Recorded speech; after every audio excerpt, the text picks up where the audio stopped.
আসসালামু আলাইকুম প্রিয় ভিউয়ার্স, আজ আমরা চলে এসেছি পাবনা জেলা কাশীনাথপুরে। বাংলাদেশের উত্তরবঙ্গে এই হাটটি পেঁয়াজ রসুনের বিখ্যাত হাট। তো আজ কিন্তু হাট বান্না। তো আজ এখানে আমরা দেখতে পারছি এখানে বাজার থেকে একটি ইলেকশন হলো, তো এই জন্যে বাজারে তেমন লোকজন নেই।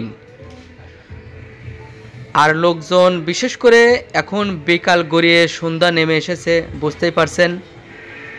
আর প্রচণ্ড তীব্র বাতাসের কারণে অনেকেই ঘর থেকে বের হতে পারছে না। একদম কনকনে শীত, হাত পাও কাঁপছে এমন অবস্থা মানুষের। প্রত্যেকটি মানুষেরই দেখেন গায়ে কিন্তু শীতের পোশাক জড়িয়ে আছে। তো আমি আজকে আপনাদেরকে কাশীনাথপুর হাটটি দেখানোর চেষ্টা করছি। পরবর্তী ভিডিও পেতে চ্যানেলটি সাবস্ক্রাইব করে রাখুন।